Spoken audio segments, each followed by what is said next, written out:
Hello and welcome to the Norway Chess Tournament, the first over-the-board tournament in about a half a year. But of course there are many measures and many differences to a normal tournament. To start out with, the players actually had to quarantine themselves for 2 days, for 2 weeks. And another thing is that players of course do not shake hands before the games, so therefore we actually had the chance to see Carlsen greet his opponent with Namaste. And there is no handshaking.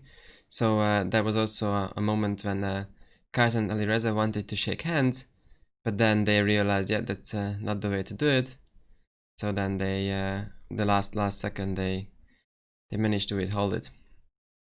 So, but if we go back to the chessboard, I mean, after all, this is just chess anyway. That didn't change much. So we are going to join for round 5 for the game between Jan-Krzysztof Duda and Magnus Carlsen. And at this point, actually, Carlsen is leading the tournament, and Jan-Krzysztof is having a very, very bad one. He has lost all but one of his games so far, and now he's facing the world champion. And one more thing to just quickly remind you is that Magnus Carlsen has an unbeaten streak for more than 2 years, so 2 years and 2 months or so at this point, for 125 games. So let's see how this game goes. It's e4, c6, the Caro-Kann, d5, knight c3, and after d takes knight e4, knight f6 is what Magnus Carlsen chose to play, and knight c6, e takes f6.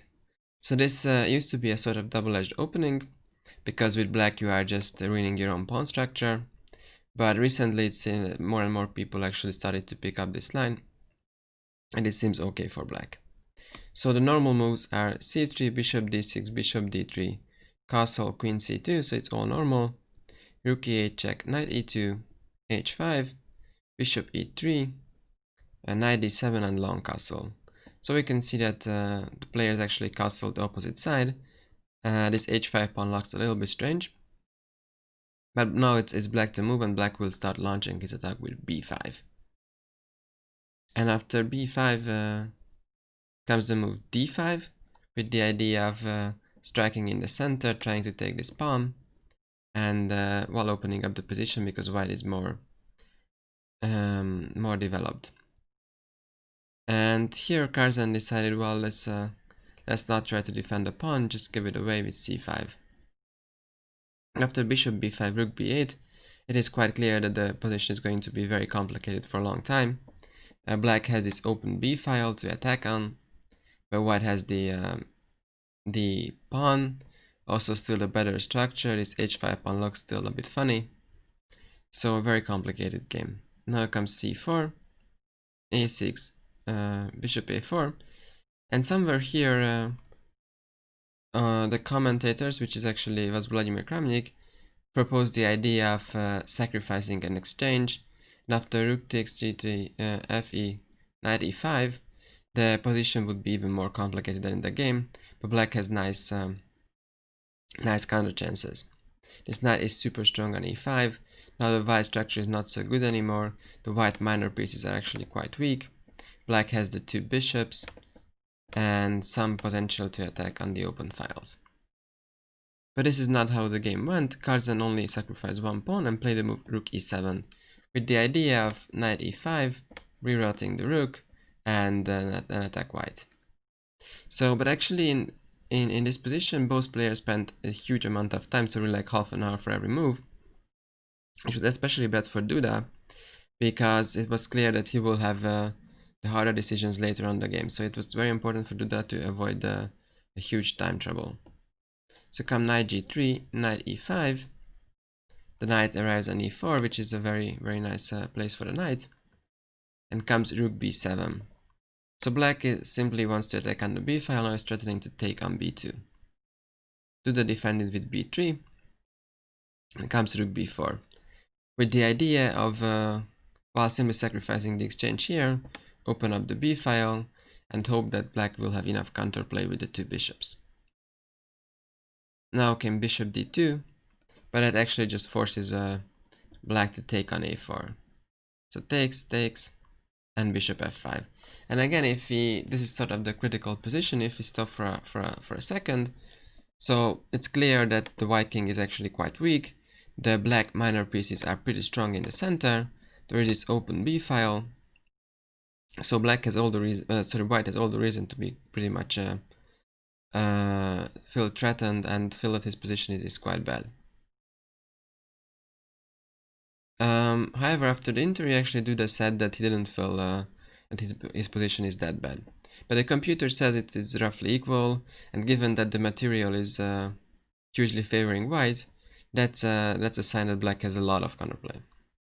Duda played the move rook e1. That's a good idea to reinforce this knight.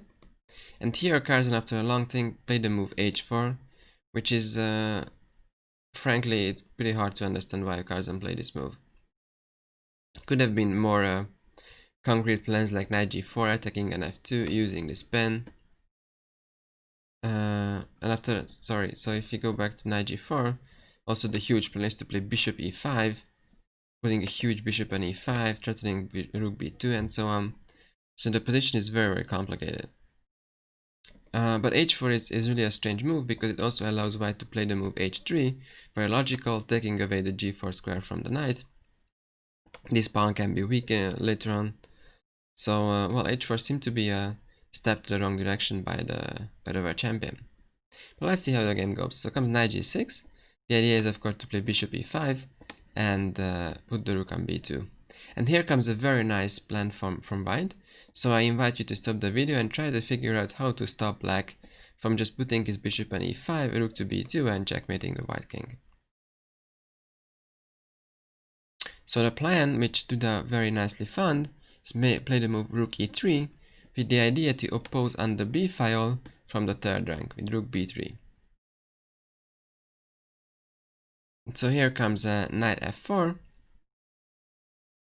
And here Duda has the chance to just move his pawn to g4. Comes bishop g6, and again here comes a very nice defensive move from Duda. So again I invite you to stop the video and figure out how to continue. So now it's white to move, and our plan was to play rook b3. However, the problem with rook b3 is that the black knight can jump into e2, and if king d1, knight d4, this is a double attack, and while white is in huge trouble, the knight on d4 is just going to kill white.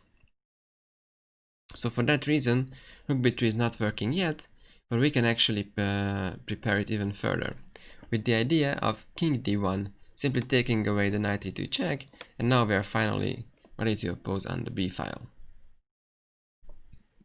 So here Carlsen decided that this is really time to do something, because rook b3 is a threat, and then its attacking potential would decrease significantly.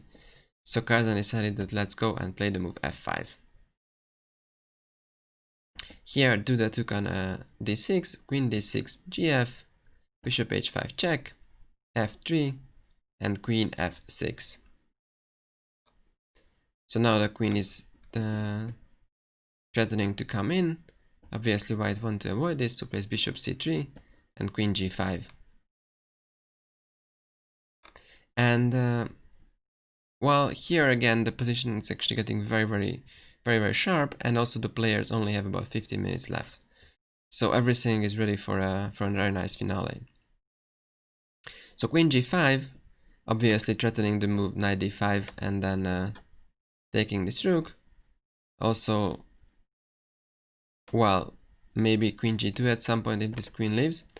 So here the best move is very clearly would have been rook h e1, doubling up on the e file, protecting this rook, threatening to play rook e8, and asking Carlsen what he has for the huge material disadvantage. So in this position, the computers are favoring white very much. But this is not what happened. Duda played the move queen e4, and then he admitted that he actually blundered.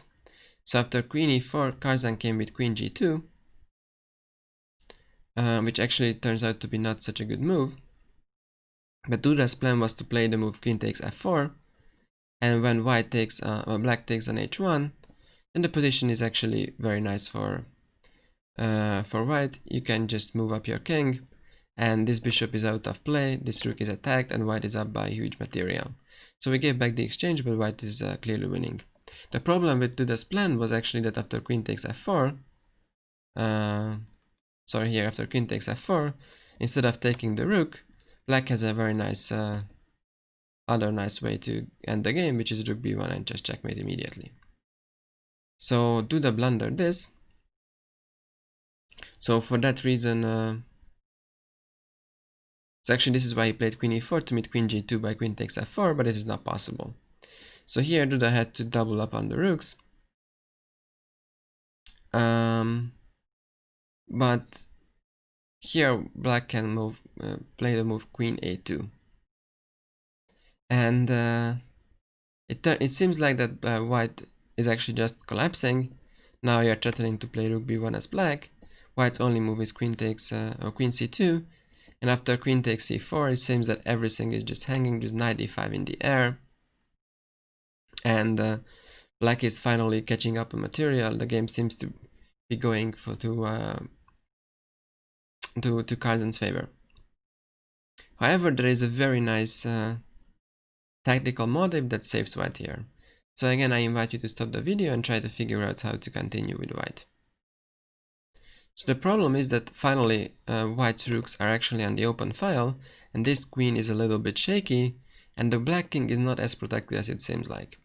So white continued with the move rook e8, and the problem is if you take on e8, takes back king h7, there is this nice sort of desperate looking check with rook h8, but actually white is just winning the black queen. So this would be game over. So for that reason, actually to rook e8, all black can do here is just play king h7 and sacrificing another whole rook. And after this, obviously this is already too much, so black doesn't have enough counterplay for the exchange and the whole rook. And if we actually go back a bit before this whole sequence, so here after queen f6, queen e4, queen g2 was actually a blunder by Carlsen. So here black had ideas to protect against this rook e8 idea. Just play f6, or maybe just put your king out, and then but probably f6 is better, also blocking this bishop. And then, well, black has all the threats that comes with queen g2, but his king is finally protected, and there's no nasty rook e8, rook h8 in the game. So after f6, actually Blight's position is very hard to defend, especially in a practical game with ticking clocks. This is just very bad, looking very bad for Duda. But Carlsen blundered with king g2. So if you go back here, so black is the world champion is done huge material, and as mentioned before, he has this 125 games of unbeaten. Carlsen has. So it seems to be that it's coming to the end. And actually there's not much happening in the rest of the game. I will go quickly through. So the position, the computer says like +10 to white. I mean, he's just up a whole rook, so not much happening. So yeah, I'll just show you the moves, but there's really not much that even the world champion can do nothing when he's so much done in material. So what Duda does is first he secures his king. He puts it on e3 is a very nice square to put his king. Then he sacrifices the exchange back, and he simply has the rook up, and now he starts to collect the pawns. So one pawn is going, another pawn is down, and he just goes with his king.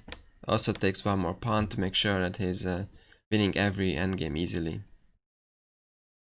And yeah, the game ends here. Carlsen lost his queen. He's done huge material, so he finally resigned.